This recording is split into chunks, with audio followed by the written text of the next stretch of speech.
Dixit jewellers, जीवनदीप निवास, bypass road, BCS, Shimla. धर्मशाला के कोतवाली बाजार में कांग्रेस पार्टी के कार्यकर्ताओं द्वारा आगामी लोकसभा चुनाव को लेकर एक बैठक का आयोजन किया गया। इस दौरान कांग्रेस पार्टी किस तरह से लोकसभा चुनाव में जीत हासिल कर सकती है, इसको लेकर बैठक में चर्चा की गई। इस बैठक की अध्यक्षता कांगड़ा चंबा लोकसभा सीट के प्रभारी चौधरी चंद्र कुमार ने की। वहीं उन्होंने बैठक में उपस्थित कांग्रेस कार्यकर्ताओं को आगामी लोकसभा चुनाव में एकजुट रहने की भी सलाह दी।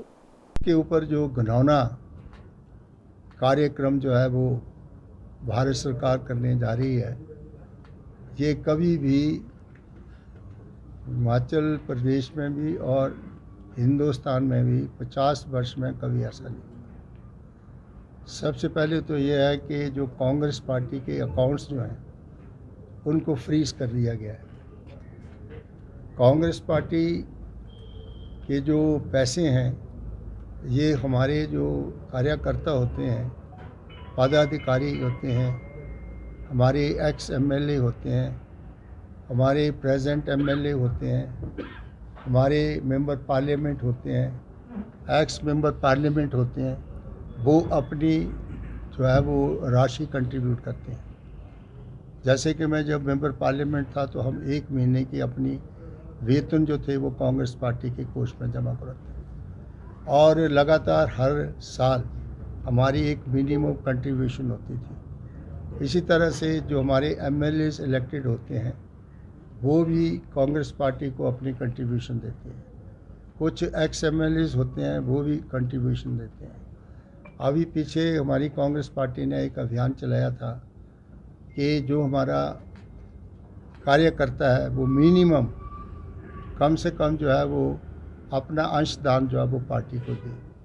उसमें MLAs भी थे, उसमें जो है वो मेंबर पार्लियामेंट भी थे और उसमें ये लगाया गया था कि कम से कम एक कार्यकर्ता कांग्रेस पार्टी का जो है वो 11 रुपये से लेकर के 101 रुपये तक, 1100 रुपया तक, 5500 रुपये तक, इस तरह से 1 लाख तक अपनी कंट्रीब्यूशन पार्टी को कर सकता है।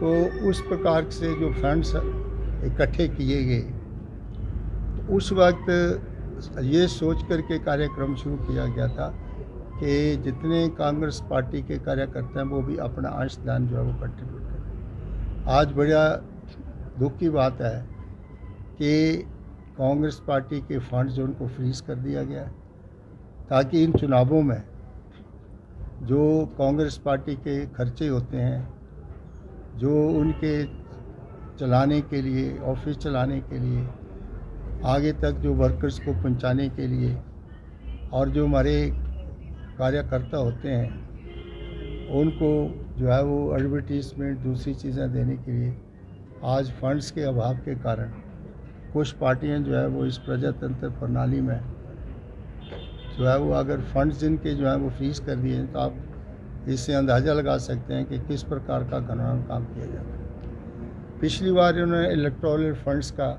जिक्र किया था कि हम एक ऐसा जो है वो बॉन्ड्स जो है वो चुनावी बॉन्ड्स जो है वो स्टेट बैंक ऑफ इंडिया के माध्यम से चुनावी बॉन्ड्स जो है वो उनको हम देंगे, लेकिन उसका तरीका जो इन्होंने अपनाया वो बिल्कुल ही बहुत घिनौना तरीका है। सिटी चैनल के लिए धर्मशाला से नृपजीत निपी की रिपोर्ट।